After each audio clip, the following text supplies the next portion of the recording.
இஸ்லாமிய பெருமக்கள் இஸ்லாமிய மார்க்கத்தின் மீது, அந்த சமயத்தின் மீது ஆழ்ந்த நம்பிக்கை கொண்ட பெருமக்கள் ஏக இறைவன் அல்லாஹ்வினுடைய திருப்பெயரால நற்காரியங்கள் செய்வதற்கு நன்கொடையா கொடுக்கப்பட்ட இடங்கள் அது. இப்ப கூட மயிலாப்பூர்ல இருக்க தப்போகோலா ஆற்காடு நவாப் கொடுத்த இடத்துலதான் வெட்டப்பட்டிருக்கு. அது மூடி விட்டுருவீங்களா கேட்கிறேன். நாம இதே நாட்டின் முதன்மை அமைச்சர் மாண்புமிகு ஐயா நரேந்திர மோடி அவர்கள் அரபு நாட்டுல போய் இந்து கோயிலை திறந்து வச்சு பெருமையா பேசிட்டு வந்தாரா இல்லையா? இருக்கா இல்லையா சொல்லு. திறந்து வச்சு பேசிட்டு வந்தார்ல. எல்லா நாடுகள்லயும் சீக்கிய கோயில்கள் இருக்குது, இந்து கோயில்கள் இருக்கு. அப்ப எல்லாரும் அந்த வழிபாட்டை அனுமதிக்கிறா, இது பண்றான். மதம் என்பது இங்க இந்த நாட்டின் குடிமக்களின் உரிமை உணர்வு, அதை தாண்டியது. அவன் விருப்பம், அவன் வழிபாடு என்பதும் உணவு என்பதும் உடை என்பதும் அவனுடைய கல்வி தேர்வு என்பதும் அவனுடைய மொழி தேர்வு என்பதும் அவனவன் உரிமை.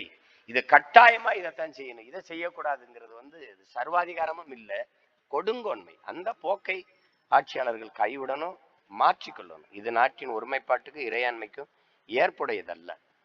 அது இதேதான் நீங்க முத்தலாக் தடை சட்டத்துல கொண்டு வந்தீங்க. நபிகள் நாயகம் தந்தருளிய ஷரீஅத் சட்டத்துலதான் பெண்களுக்கு அதிக உரிமை இருக்கு, முன்னுரிமை இருக்கு. நம்ம படிச்சு பார்த்தா நீங்க யாரா இருந்தாலும் ஏற்பீர்கள். அவ்வளவு பெண்களுக்கான முன்னுரிமை, பெண்களுக்கான பாதுகாப்பு அந்த சட்டத்துலதான் இருக்கு.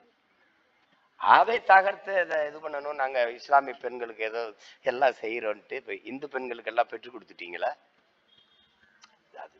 அதை வச்சுதான் அரசியல். இஸ்லாமிய மக்கள் மீது ஒரு வெறுப்புணர்வை அது ஏற்படுத்தும் போது இந்து மக்கள் அதுக்கு எதிராக ஒரு மதத்தை பின்பற்றி இருக்கிற வெகுவான மக்களின் வாக்கை தன் பக்கம் ஈர்ப்பதற்கு, குவிப்பதற்கு அது பயன்படுது.